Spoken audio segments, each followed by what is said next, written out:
प्रचारात सध्या जुन्या व्हिडिओवरून वार पलटवार सुरू झाले। शरद पवारांनी मोदींचा 2014चा व्हिडिओ भर सभेत दाखवला आणि त्यानंतर शिंदेंनी उद्धव ठाकरेंच्या भाषणाची जुनी क्लिप ऐकवली।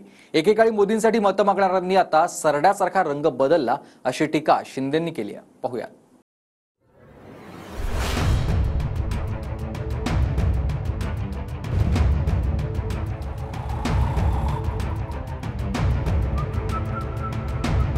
प्रचारामध्ये टीकेला आणखी धार देण्यासाठी शरद पवारांनी मोदींचे जुने व्हिडिओ काढले। महाराष्ट्रामध्ये प्रचारासाठी येऊनही मोदी महागाईवर बोलत नाहीत अशी टीका पवारांनी केली आणि त्यासाठी 2014च्या निवडणुकीच्या प्रचारातील मोदींचा व्हिडिओ भर प्रचारामध्ये माईक समोर लावून त्याने ऐकवून दाखवला।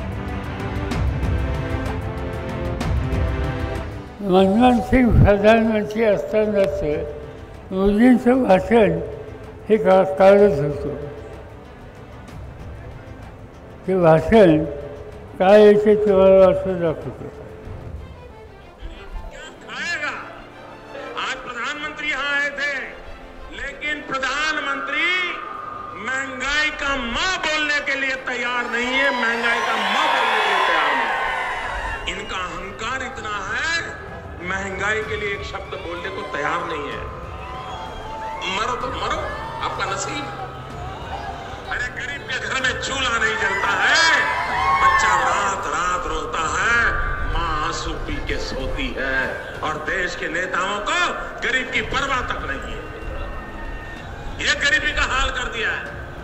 4 तारीख को वोट करने जाए तो जरा घर में जो गैस सिलेंडर है ना, उसको जरा नमस्कार करके जाइए।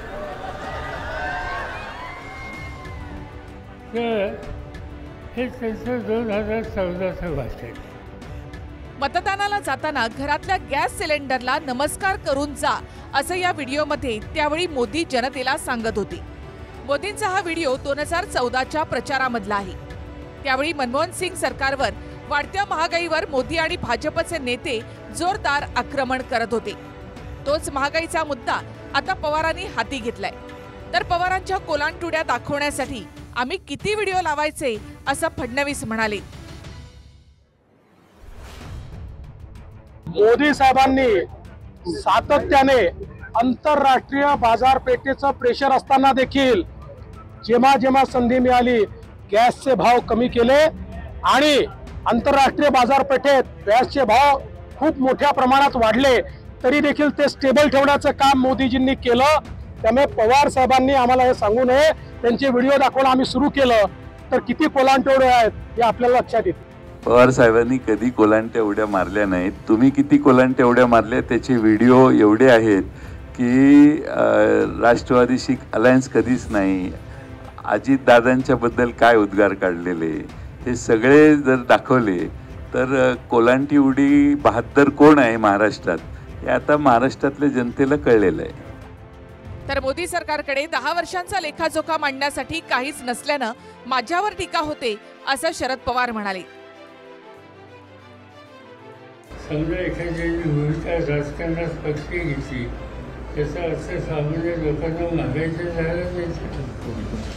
अशाची या लोकांना लक्षात आलेला आपला पराभव आहे आणि त्यामुळे त्यांची सगळ्यांची भाषणं बघा, मोदींचं बघा, अमित शहाचं बघा, हे असताना पूर्वी घेतलं त्यांचं बघा, एक माझी टीका असेल उद्धव ठाकरेंच्या गोष्टी, तरी तुम्ही काय तुम्ही 10 वर्ष सत्तेवर आहे, त्यामुळे उद्देश दुसऱ्या गोष्टी करू नका।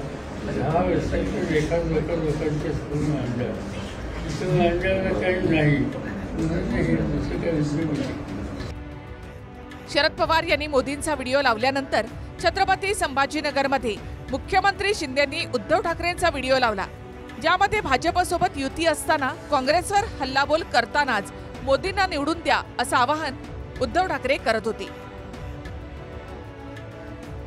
जे उबाठा मोदींचं गुणगान गात होते ते जरा मी तुम्हाला ऐकवतो।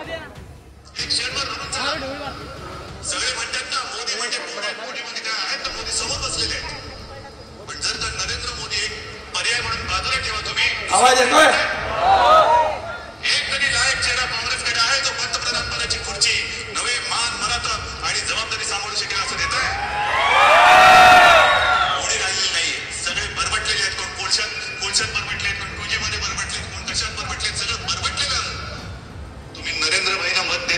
तुमच्या भवितव्याला मत देत आहात, तुमच्यासाठी तुम्ही मतदान करणार आहात.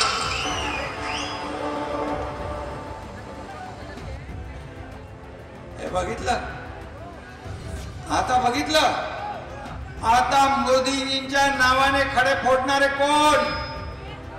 सरडे रंग बदलतात, पण एवढा फास्ट रंग बदलणारा सरडा या महाराष्ट्राने पहिल्यांदा पाहिला. अरे काय बाप 1 नंबरी, बेटा 10 नंबरी.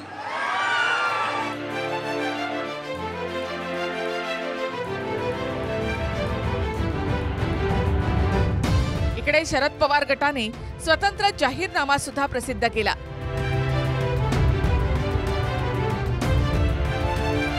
ज्यामध्ये गॅस सिलेंडर 500 रुपयांना देणार, शेती वस्तूवरील जीएसटी रद्द करणार, अग्निवीर योजना रद्द करणार, स्पर्धा परीक्षांसाठी शुल्क माफ, सरकारी नोकऱ्यांमध्ये महिलांना 50% आरक्षण आणि जातनिहाय जनगणना करणार अशा घोषणा करण्यात आल्या आहेत.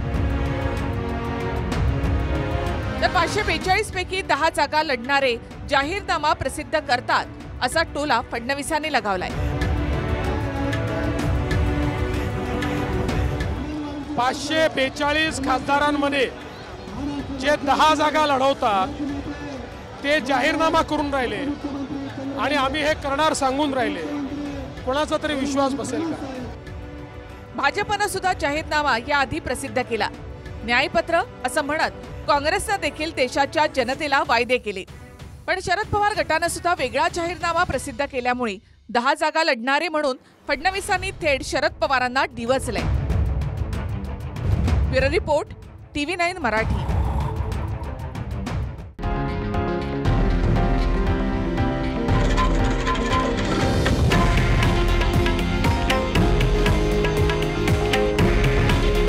हे आहे देशातील नंबर 1 न्यूज नेटवर्क आणि आपण पाहत आहात TV9 मराठी. काळजी तुमची, हित महाराष्ट्राचं.